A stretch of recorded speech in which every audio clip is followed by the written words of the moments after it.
Olá, boa tarde a todos. Meu nome é Andreia. Eu sou uma mulher negra de 48 anos. Tenho cabelo crespo, que no momento está amarrado. Uso óculos quadrado da cor bege. E no momento também estou usando uma blusa listrada das cores verde, bege e marrom.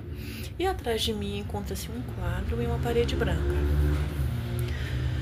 Neste momento, o intuito desse trabalho é abordar o artigo da Débora Daines, ao qual eu estou com mais duas colegas, a Adriana e a Elaine, né? E a minha parte de explicação desse trabalho é sobre o trabalho de campo que foi apresentado no artigo, né? E esse trabalho de campo aborda a história de um aluno com síndrome de Angelman, né? Este aluno tinha muitas dificuldades, né? E a escola não estava preparada.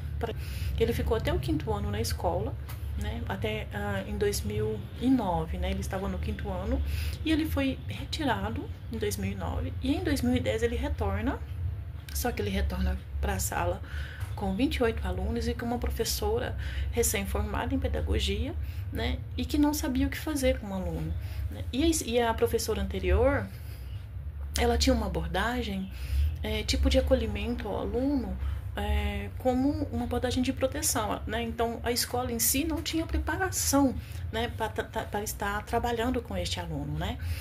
Então, a Débora, ela traz, né, este exemplo, né, de uma escola despreparada, né, nessa função, e também na fala de Vygotsky, que ela traz também em seu artigo, né, ao qual o Vygotsky aborda que a escola em si ela precisa estar preparada para o aluno e que quando ela não tem essa preparação, ela acaba fortalecendo a deficiência e acaba não inserindo o aluno socialmente, né?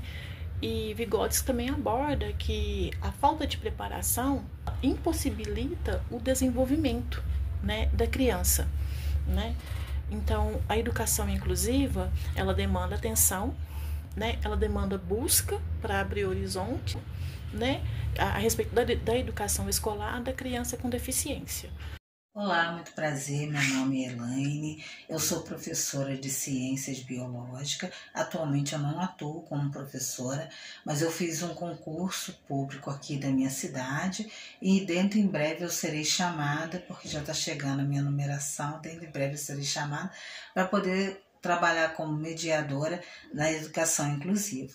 Desde já eu quero agradecer a Unirio por ter me aceitado, ter me concedido essa oportunidade. Eu sou uma mulher de pele negra, né? Eu tenho cabelos escuros, olhos escuros. Atrás de mim tem uma parede de cor palha e com um alfabeto no fundo. E nós vamos falar sobre o desenvolvimento e a deficiência na perspectiva da histórico-cultural, né, com contribuições para a educação especial e inclusiva. Dentro desse assunto, nós tiramos esse texto de Débora Daines, um texto muito rico, que nos trouxe uma experiência que mexeu nas nossas emoções. E também nós podemos analisar que dentro desse texto há os pensamentos de Vygotsky, porque ele fala do engajamento do aluno típico e não atípico. Esse mundo que precisa englobar a educação inclusiva. Também o nosso PPP, que nós analisamos aqui dentro da disciplina, mostra que a lei, há o aparato, né, da lei, mas as escolas ainda não estão totalmente adaptadas a essa interdisciplinaridade, a essa multidisciplinaridade que é necessário acontecer dentro do ambiente escolar. Vygotsky, ele fala que a criança aprende desde casa até chegando à construção do pensamento dentro da escola, dentro da aprendizagem. E a criança também, ela aprende no ouvir, a criança aprende através de imagens e a criança também aprende através de sonhos. Eu mesma tenho uma experiência própria porque eu tenho uma criança com dislexia e, no entanto, assim, a aprendizagem é construída a cada dia, a cada momento. É necessário estimulá-lo. E eu acredito também que na educação inclusiva, você abraçando, né, você consegue fazer com que a criança venha para dentro do meio e não estar fora do meio escolar, da aprendizagem, do meio social, do meio cultural, para aprender. E nesse sentido que eu tenho vivido, eu vejo o quanto tem essa carência da parte governamental para estar investindo em escolas, para estar enviando materiais. Não basta apenas ter uma sala multidisciplinar. É preciso investir em profissionais. É preciso investir em materiais que possam ajudar a criança que tem a necessidade para ser suprida. Então, realmente é necessário um olhar mais voltado para a educação inclusiva.